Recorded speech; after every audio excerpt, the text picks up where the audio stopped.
Hey, 6th grade, we are on chapter 17, all this long time.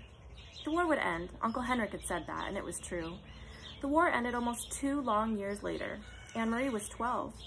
Church bells rang all over Copenhagen early that May evening. The Danish flag was raised everywhere. People stood in the streets and wept as they sang the national anthem of Denmark.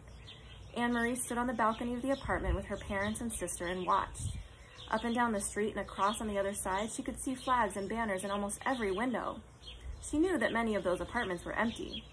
For nearly 2 years now, neighbors had tended the plants and dusted the furniture and polished the candlesticks for the Jews who had fled. Her mother had done so for the Rosens. "It is what friends do," Mama had said. Now, neighbors had entered each unoccupied waiting apartment, opened a window, and hung a symbol of freedom there. This evening, Mrs. Johansson's face was wet with tears. Kirsty, waving a small flag, sang. Her blue eyes were bright.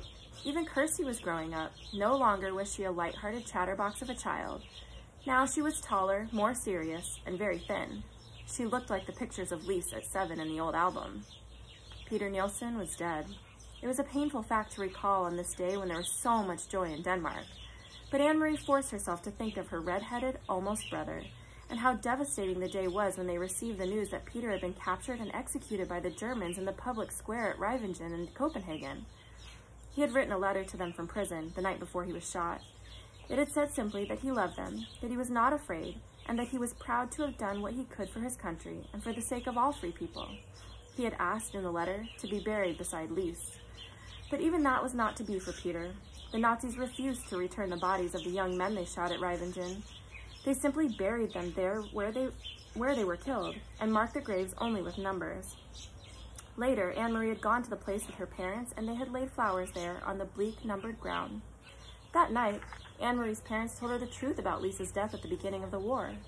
She was part of the resistance too, Papa had explained. Part of the group that fought for our country in whatever ways they could.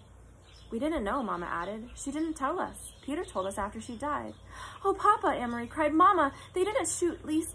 They didn't shoot Lise too, did they? The way they did Peter in the public square with people watching?" She wanted to know all of it, but wasn't certain that she could bear the knowledge. But Papa shook his head. She was with Peter and others in a cellar where they held secret meetings to make plans. Somehow the Nazis found out, and they raided the place that evening. They all ran different ways, trying to escape. Some of them were shot, Mama told her sadly. Peter was shot in the arm. Do you remember that Peter's arm was bandaged and in a sling at Lisa's funeral? He wore a coat over it so that no one would notice, and a hat to hide his red hair. The Nazis were looking for him. Anne-Marie didn't remember. She hadn't noticed. The whole day had been a blur of grief. But what about Lise, she asked. If she wasn't shot, what happened? From the military car, they saw her running and simply ran her down. So it was true what you said, that she was hit by a car? It was true, Papa told her. They were all so young, Mama said, shaking her head. She blinked, closed her eyes for a moment, then took a long, deep breath. So very, very young, with so much hope.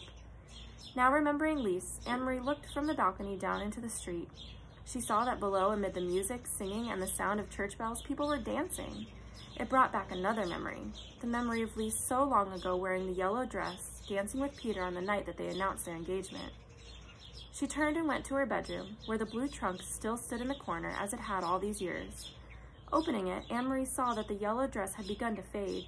It was discolored at the edges where it had lain so long in folds. Carefully, she spread open the skirt of the dress and found the place where Ellen's necklace lay hidden in the pocket. The little Star of David still gleamed gold. "Papa," she said, returning to the balcony where her father was standing with the others, watching the rejoicing crowd. She opened her hand and showed him the necklace. "Can you fix this? I have kept it all this long time. It was Ellen's." Her father took it from her and examined the broken clasp. "Yes," he said, "I can fix it. When the Rosens come home, you can give it back to Ellen. Until then," Anne-Marie told him, "I will wear it myself."